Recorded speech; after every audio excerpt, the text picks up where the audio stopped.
যেটা বাংলার মানুষ জানে বসিরহাটের মাটি দুর্জয় ঘাঁটি, সেই দুর্জয় ঘাঁটিতে কোনো দুর্বৃত্তের জায়গা নেই। সেখানে দেবতার জন্য একবার সকলকে বলবে উঠে দাঁড়িয়ে জোরে একটা হাততালি দিয়ে আপনাদের ভালোবাসা উজাড় করে বুঝিয়ে দিন বসিরহাটের মাটি, বসিরহাট লোকসভার মাটি, বসিরহাট 15 নম্বর ওয়ার্ডের মাটি, বসিরহাট প্রান্তিক ময়দানের মাটি, দুর্জয় ঘাঁটি। আমরা চাইবো খুব তাড়াতাড়ি এসে দেবতা আমাদের এখানে আসন গ্রহণ করুন এবং তাকে আমরা এখানে বরণ করে নেওয়ার পর তার বক্তব্য শোনার জন্য, তাকে একবার দেখার জন্য, তার সাথে একটা সেলফি করার জন্য আমরা উপস্থিত হয়েছে। শুধু সময় অপেক্ষা, আসুন দেবতাকে আমরা বরণ করে নেওয়ার পদ্ধতি। জয় বাংলা, বন্দে মাতরম। ধন্যবাদ সকলকে। ভালো বুঝে যান দয়া করে আমাদের। আমি সবাইকে এই জায়গাটা একটু ছেড়ে দেবেন, একটু সামনের জায়গাটা একটু ছেড়ে দেবেন, বসার সুযোগ করে দিন। আমাদের মধ্যে উপস্থিত হয়েছেন ঘাটাল লোকসভা কেন্দ্রের আমাদের অত্যন্ত প্রিয়, আমাদের দলের একনিষ্ঠ সৈনিক, আমাদের অত্যন্ত কাছের মানুষ, প্রাণের মানুষ দেব অধিকারী। দেবের জন্য তো আপনারা সবাই মিলে হাততালি দিয়ে বসিরহাটের মানুষকে আমি বলবো তাকে সম্বর্ধিত করার জন্য আপনাদের মধ্যে উপস্থিত হয়েছেন। আমাদের প্রিয় প্রার্থীও আছে। আমি দেবদাকে বলবো একটুখানি বসার জন্যে। আমি নুরুলদাকে তার মূল্যবান বক্তব্য রাখার জন্য অনুরোধ করব। নুরুলদা, তুমি কিছু বলো।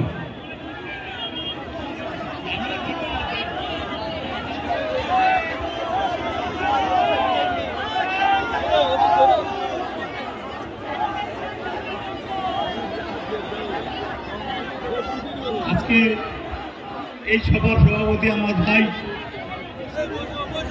বাদল মিত্র, সেই সংগঠনের আজকে এই অর্গানাইজেশন শেষ করেছে, তাকে আমি ধন্যবাদ জানাই। আমার পরিচয় দেওয়ার মতো কিছু নেই, আপনারা আমাকে চেনেন, জানেন, সবাই আমাকে খোঁজেন। আমি শুধু এসেছি আমাদের দীপক অধিকারী, আমাদের দেববাবুর জন্যে আমি এখানে এসেছি। তেনার মহামূল্যবান সময় করে আমাদের এখানে এসছে, আমি তাকে অজস্র ধন্যবাদ জানাই। আমি আপনাদের প্রার্থী হয়েছি লোকসভার, দল আমাকে প্রার্থী করেছে। আমি আগামী দিন আপনাদের যে কাজগুলো অসমাপ্ত ছিল সেগুলো আমি আপনাদের আশীর্বাদ এবং ঋণ নিতে এসেছি। ঋণ আমি পরিশোধ করতে উন্নয়ন করে আমি বাদল মিত্রদের নিয়ে, আমি শাহানুদ্দের নিয়ে আমি আপনাকে সেই কাজগুলো সম্পূর্ণ করব। আজকে আর বক্তব্য রাখার অবকাশ নেই। আমাদের দীপক অধিকারী দেব আমাদের জন্য বলবে, আমাদের জন্য সব কিছু বলবে। আজকে তার বক্তব্য শোনার জন্য আমরা এখানে এসেছি। ধন্যবাদ। এবারে আমরা বরণ করে নেব আমাদের প্রিয় নেতা, প্রিয় অভিনেতা, প্রিয় সাংসদকে।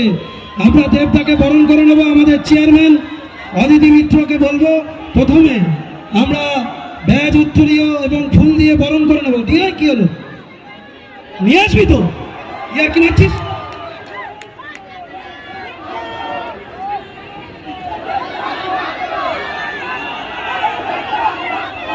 পিছনে আমি বলবো সবাই সরে যান, সরে যান পিছন থেকে।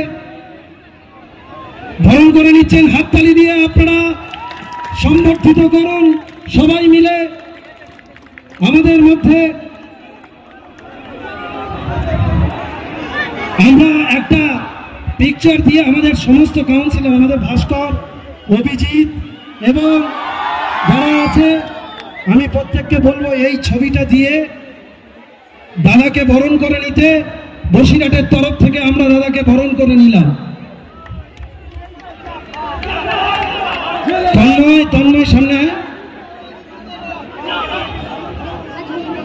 এই মানুষ প্রমাণ করে দিচ্ছে আগামী লোকসভার ভোটে 1 জুন আমরা শহর থেকে বিপুল ভোটে জয়যুক্ত করব তৃণমূল কংগ্রেসের প্রার্থী হাজী নুরুলকে।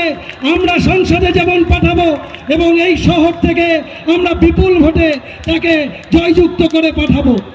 আমাদের শহরের মানুষ কৃপণতা করবে না। এবার আমি মাইক্রোফোন তুলে দেবো দেবতাকে। অনেকক্ষণ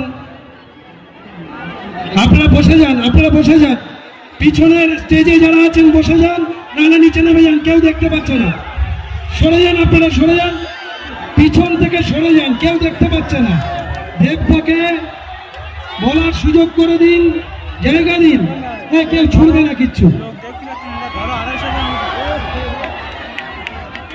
আমি দেবদাকে তার মূল্যবান বক্তব্য রাখার জন্য অনুরোধ করব। দেবদা আজকে চারটে মিটিং দেবদার। সকালবেলায় বরানগরে তিনি র্যালি করেছেন, অশোকনগরে তিনি সভা করেছেন এবং বসিরহাটের মাটিতে তিনি আমাদের আহ্বানে সাড়া দিয়ে এসছেন। আমি এবার দেবদাকে তার মূল্যবান বক্তব্য রাখার জন্য অনুরোধ করব।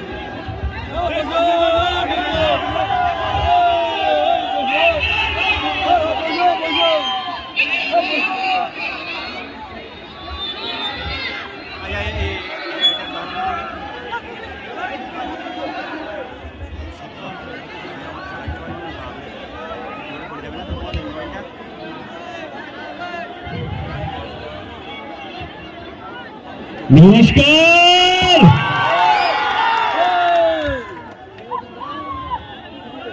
আর মাত্র 2 ঘন্টা বাকি প্রচারে, না 2 ঘন্টা না 1.5 ঘন্টা বাকি। কেমন আছেন আপনারা? ভালো। আপনাদের একটা কথা বলি,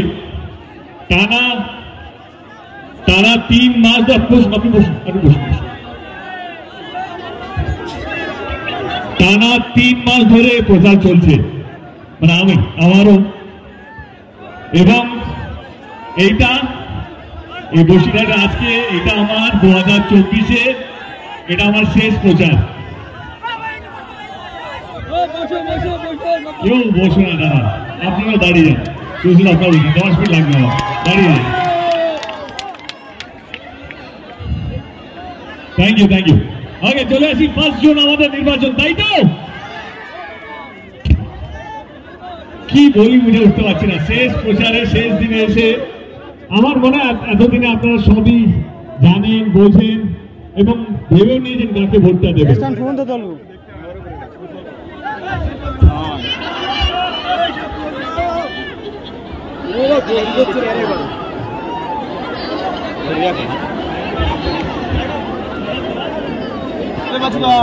ওই পোডিয়ামটা বন্ধ করতে হবে।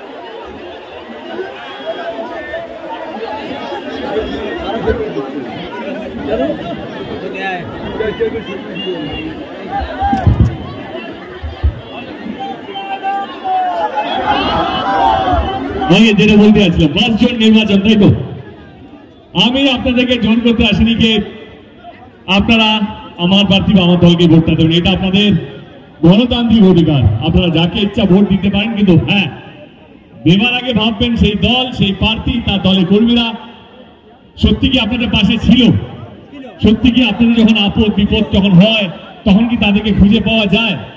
যদি এই প্রশ্নটা করেন নিজেকে ভোটের আগে, দেখতে পাবেন পার্টি কোন চিহ্নে আপনারা ভোট দেবেন সেটা পরিষ্কার।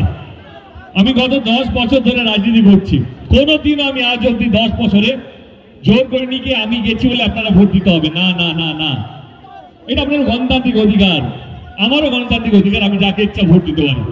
কিন্তু যেটা বললাম, কোন দল, কোন দলের প্রার্থী এবং তাদের কর্মীরা যে সবচেয়ে খারাপ সময় আপনাদের পাশে ছিল কিনা, আপনাদের বাড়ির সামনে রাস্তা হয়েছে কিনা, আপনাদের কি বলবো, মানে আপনারা সেবা পাচ্ছেন কিনা, এই প্রশ্নটা যদি নিজেকে করেন উত্তরটা সহজ। আমি কোনোদিনও আজ অব্দি 10 বছরে কোনো দলকে ছোট করে নিজের দলকে বড় করিনি এবং কোনো প্রার্থীকেও ছোট করে নিজেকে এবং আমার দলের প্রার্থীকেও বড় করিনি। কারণ আমার মনে হয় যদি দল কাজ করে থাকে তাহলে কাউকে ছোট করতে লাগে না। নিজের দলের কাজ বলো, দেখবে মানুষ এমনি ভোট দেবে। এবং 10 বছরের অভিজ্ঞতা বলছি আমি। 2014 নির্বাচন লড়েছি আমি, 2016 বিধানসভার জন্য লড়েছিলাম মানে দলের হয়ে প্রচার করতে গিয়েছিলাম, এবং 2021-এও দলের হয়ে প্রচার করতে গিয়েছিলাম, 2019-এও লোকসভাতে নিজের জন্য এবং দলের জন্য প্রচার করতে গেছি। এটা নিয়ে আমার 5টা নির্বাচন দলের হয়ে প্রচার করছি আমি। আজ অব্দি কোনোদিনও নিজের মঞ্চ থেকে কাউকে বিরোধী দলকে আক্রমণ করিনি। এই কারণে বলছি, কারণ যদি দল কাজ করে, যদি সত্যি যেই দল ভোটের আগে প্রতিশ্রুতি দেয়, জেতার পর যেই প্রতিশ্রুতিগুলো রাখে, তাহলে সেই দলকে অন্য কোনো দলকে ছোট করতে হবে না। আমি আমার দলের কিছু কথা আপনাদের সামনে রাখবো এবং বাকিটা আপনাদের উপরে ছেড়ে দেবো। আর মাত্র একটা দিন, কালকে দিনটা যেটা বলছিলাম, আমাদের দল গত 13 বছর ধরে রাজ্য সরকারে আছে। আমি 13 বছরের কথা বলবো না, আমি লাস্ট 3-4 বছরের কথা যদি বলি, একটু আগেই বললাম কি আপনারা সবাই জানেন 2021-এ নির্বাচনের সময় জাস্ট করোনা ফার্স্ট লকডাউন শেষ হলো, আমরা আবার নির্বাচন প্রস্তুতে চললাম। তখন দিদি আমাদেরকে বললো কি এই নির্বাচনে আমরা দুটো প্রতিশ্রুতি দেব, যদি আমরা জিতি তাহলে এই দুটো প্রতিশ্রুতি আমরা বাস্তবিক করব। কি ছিল দুটো প্রতিশ্রুতি?